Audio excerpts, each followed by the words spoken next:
much time unnecessarily. All right, let me catch you up. The last couple of weeks, we've been making some changes in how we're doing ministry. And one of the things that we are recognizing is we're in a global pandemic. And I think if you guys pay attention to our social media feed, you're going to see that Jana and I are on a typical day. We've got several thousand people that are our friends on 4,000, almost 5,000 friends on Facebook. For me, a couple thousand on Twitter. We've lived in a lot of different countries. And though we really don't represent any big significant institution, we represent a fairly broad network. And our network is scattered around the world. It's in a multiple of continents, multiple of states in the United States. And it's hard to get more than probably 20 of us in the same room who are part of the network in a similar location, but we're scattered. And if you put it all together, it's thousands of people. A lot of us are people that have some measure of influence. And the issue that we're all dealing with is, what do we do with COVID? And I'm starting a series called COVID Neighboring, where I'm basically just going to start working through the Bible, starting in Genesis, and we're going to end up in the tail end of the New Testament. And I'm going to take a few minutes each Sunday and say, here's some thoughts about neighboring. Practically, I'm living in North Dakota, which is one of the world's hot spots right now for COVID. And also, I am going through a season where my own family is recovering from COVID. I'm on day 23 after starting symptoms. Jana would be on about day 20. Timothy's on about day 19. And basically, the process that we had was about 2 weeks of being quarantined, about 5 days to a week of pretty significant coughing, about 2 days of fever, and then kind of coming out of it. In this last week, at least I was out of quarantine. The worst part of my symptoms was over. I tried to start living again. And what I have found for me living is that I can sometimes get up and I can go 2 to 6 hours, then all of a sudden I get this splitting headache, or I just feel exhausted and I have to lay down. And I have said in previous videos, it feels to me a lot like typhoid that I had about 20 years ago, where I spent 2 weeks on antibiotics and then went back and was tested, and the typhoid wasn't in my system. But it took me a couple of months to just regain my strength, and I would end up basically having a day where I'd get up and eat breakfast and go for a walk and try to do a little work and take a nap and go for another walk and try to do a little work and take a nap. And it was just about a couple-month process before I was back to myself. I even saw Dr. Friday, and she says, you probably got 4 to 6 weeks before this is back into feeling like you're at your health baseline, and that's where I'm at. So saying that, we're talking about COVID neighboring. The idea that we're going to talk about today is stewarding our empathies. And I'm largely going to be in Deuteronomy. And let me kind of catch you up on what we've talked about. The first time we came in, we looked at Genesis. And we looked at, it's real simple, we looked at when God created the earth, everything was good. And then we looked at, but life that I live in, it really isn't always good. And we talked about the fall and how the fall created these repercussions of death and sickness and frustration. And practically going through COVID, here we are. We're living with people are dying, we're sick, our life isn't what we want, we're frustrated. And we looked at 2 stories in Genesis. One showed the first 2 brothers, Cain and Abel, and Cain kills Abel because he's jealous of Abel. And when God confronts Cain, his question is, am I my brother's keeper? And basically on this series, we're lifting up that question and saying, yep, that's the question we've got to talk about. How are we good neighbors? How do we respond to be our brother's keeper through this season of COVID? And frankly, I had to reflect back and say, I'm living in a hot spot, but I've got friends who are in some of the countries that have managed it better than anybody else. One is friends in Rwanda. And my friends in Rwanda, we're going to talk about why has Rwanda done so much better than North Dakota. And we'll come up with things like, the air's clean, people are generally fit, they eat a lot of fresh fruits and vegetables, there's a lot of sunshine. But another big factor is in nations where the predominant way of reasoning is seeing how does my behavior affect the community, and where people, when you read their writing, use the pronoun we more than I. The places that use we a lot have managed COVID better than the places that use the word I a lot. And I'm living in a section of the world where people use the word I a lot, and we're getting hammered with COVID because of it. Now, here's the thing. Emotionally, I'm a little bit irritated. I should be able to do better than I am. I'm living in a spot where the people naturally social distance, our air's clean, but it's that I pronoun that's brought this on. And I'm 53. I've struggled with high blood pressure. My wife has diabetes. My son Timothy has cerebral palsy. We have been a vulnerable family, and I said repeatedly for months, people in North Dakota, please respect my family's vulnerabilities, and people did not. I'm suffering the effects of other people's sin. Now, when you're suffering the effects of other people's sin, one of the things you can do is start to feel really bitter and angry. And we looked in Genesis at a story of Joseph when he got through the 22 years of how his brothers had mistreated him. He didn't offer his revenge to his brothers. He offered his forgiveness and said, God did this to bring good. It was for his glory. And I want to say clearly, this season we're going through with COVID, yep, we're going to see death. Yep, we're going to be sick. Yep, we're going to be frustrated. Yes, there's places in the world where the selfishness has made this worse than it needs to be. But I want to speak messages of hope. God is bigger than all this, and he's going to bring good. Last week we looked a little bit in Exodus, and we talked about that in the Exodus stories, God's people are expected to, when they have to make ethical choices, to always lift up life, and even at times tell lies and deceive and manipulate so that they can keep people alive. We looked at the 10 Commandments and saw some of the commandments were things like rest with Sabbath, and saw there's a Sabbath law year and a Jubilee year. We looked at commandments to honor our father and mother and said, we can't discard the old, we have to protect them. And we looked at, the Pentateuch was practical. It said you have to manage your property, and it said religious leaders have a responsibility to keep people healthy. I want to push a little bit more into the Pentateuch today. Well, if you don't know the term Pentateuch, that's basically the first 5 books of the Old Testament: Genesis, Exodus, Leviticus, Numbers, Deuteronomy, 5 books called the Pentateuch, and talk about stewarding our empathies. And one of the things that Israel was commanded, which I think is still a command of God today, is to remember what their experience was like as slaves, and remember to stay humble. And when they're looking at other people who may be in a season of vulnerability, God's people who were the Israelites in those days, and today it's believers in Jesus' resurrection, we empathize, we have emotions of concern, and we put ourselves in the place of others. Here's a passage I'm going to read. I'm going to read it from Eugene Peterson's The Message, and I'm going to read Deuteronomy 5:14-16, and we're going to again be talking about Sabbath, and then I'll read another passage and make some comments. Eugene Peterson translates it this way: "No working on the Sabbath, keep it holy just as God, your God, commanded you. Work 6 days doing everything you have to do, but on the seventh day is a Sabbath, a rest day.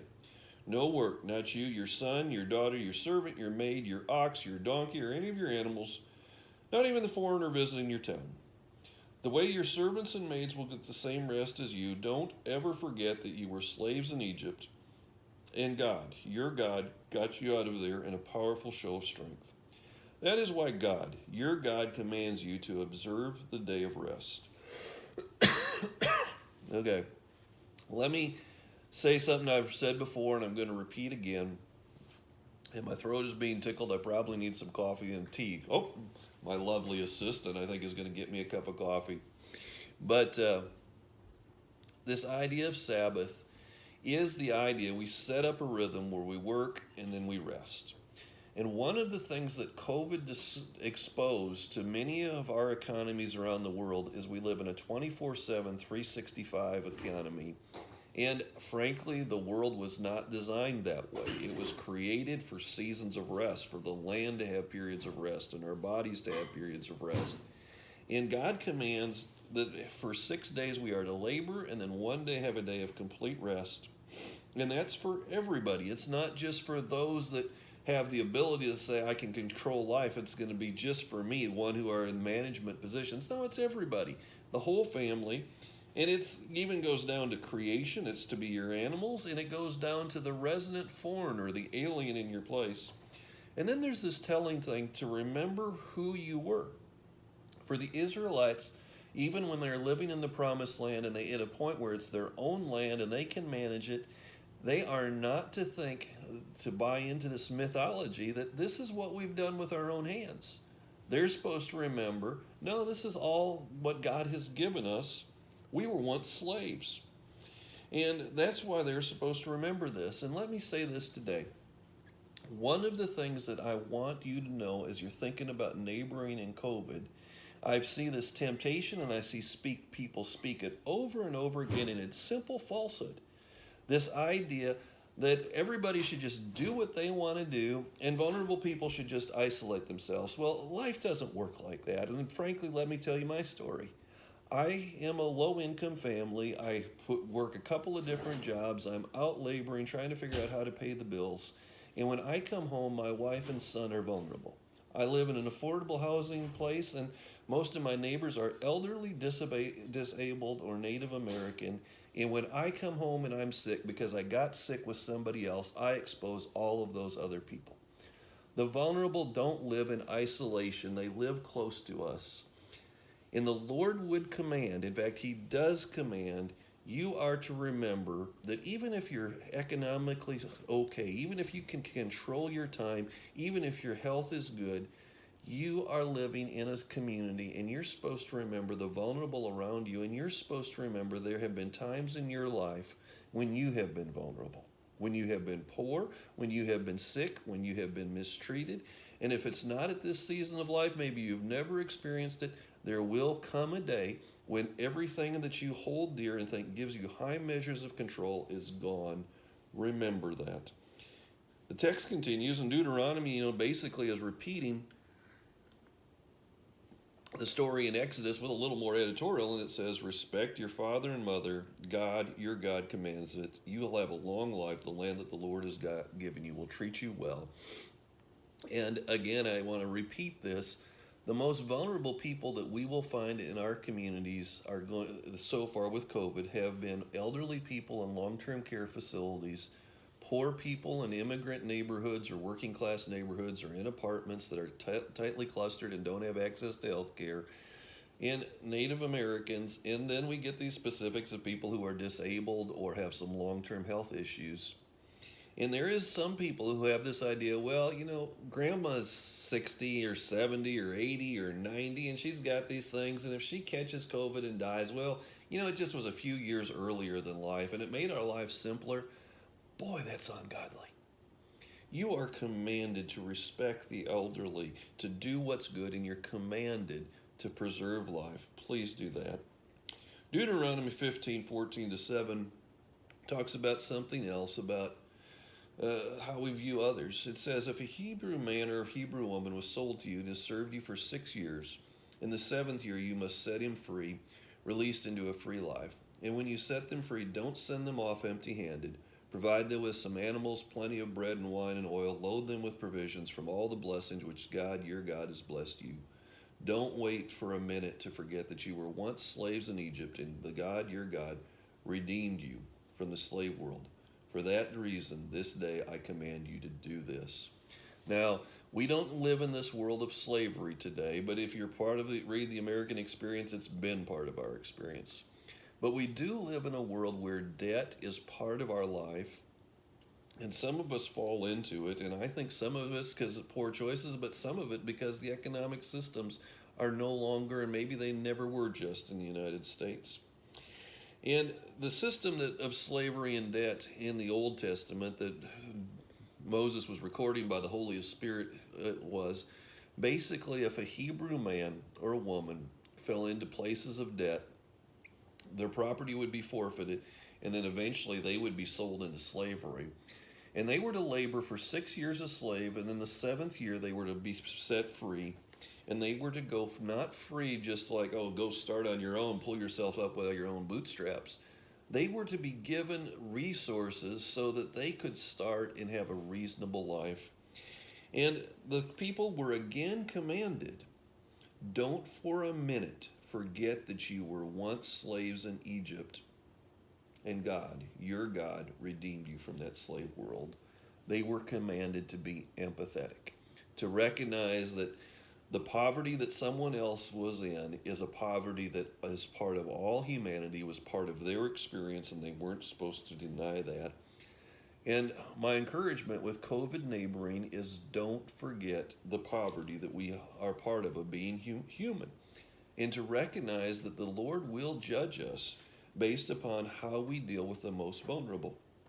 It could be the poor, it could be the foreigner, and we are expected as people who live in community, whether it's in my apartment complex or my extended family or a local small church, house church, or maybe a bigger church, or in my responsibilities in a school or in a town or in a neighborhood or even in a state or a nation, we are expected as God's people to feel empathy for the most vulnerable and live in such a way where they are protected. It's our responsibility. Now, last text I'm going to read, it's Leviticus chapter 19, verse 17 to 19. It says, don't harbor hatred against your brother. Rebuke your neighbor directly, and you will not incur guilt because of him. Let me read this again. Do not harbor hatred against your brother. Rebuke your neighbor directly, and you will not incur guilt because of him. Do not take revenge or bear a grudge against members of your community, but love your neighbor as yourself. I am the Lord. And I like to sometimes read a little bit more than we're typically used to reading. And most of you know this. We're commanded over and over again, love your neighbor as yourself. If you study world religion or philosophy, you'll find that that idea pops up in a variety of religions and a variety of philosophies and a variety of ethics. When you don't know what to do, treat people the way you would want to be treated. But it also speaks to this idea, which I have found to be part of the American experience of recent, of harboring resentment against people who are different than ourselves. So they may be people of a different economic class. Maybe I'm poor, so I harbor resentment against the rich, or maybe I'm wealthy and I harbor resentment against the poor, or maybe I look at an ethnicity or somebody's immigration status and I harbor resentment against them. Not supposed to do that. And in fact, if you notice somebody who's harboring, you should rebuke them directly, because you don't want to prepare the guilt and you don't want to take revenge, but you love your neighbor as you love yourself. And the Old Testament is filled with these principles. God sees the vulnerable. He gives them extra measures of care, and he expects those of us who have wealth or power to be protective of the vulnerable. Many times it's a quiet widow, a sick child, or foreigner who most clearly sees and represents his intentions. So today, as you're thinking about COVID neighboring, let me encourage you to do this. To look out into your community and see who are the ones who are the most vulnerable in your community and say, I could easily be in that situation. And because of that, I am going to assume and believe and live in such a way where I'm keeping all of these vulnerable people as healthy as I possibly can. I'm going to listen to the health authorities. I'm going to respect the guidance of my government. I'm going to wear a mask. I'm going to keep my distance between people. I'm going to only gather with small groups of people. I'm going to, in some ways, have a Sabbath or a Jubilee year where I'm recognizing that in my lifetime, I've got 1 to 2 years where I have got to live differently than I've ever lived, because God has put within my heart an empathy, a love for others that's caused by his Holy Spirit. It's caused by an accurate understanding of history and an accurate understanding of humanity. Thank you for listening to me. I may not come in next week. I am going to be speaking at First Baptist in Bismarck, and I'm going to have to double check and see if I'm online with them on Sunday morning or not. And just keep watching. You'll either see me online at First Baptist next week, or you'll see me doing this type of thing again. God's blessings on you. Have a great week. Bye-bye.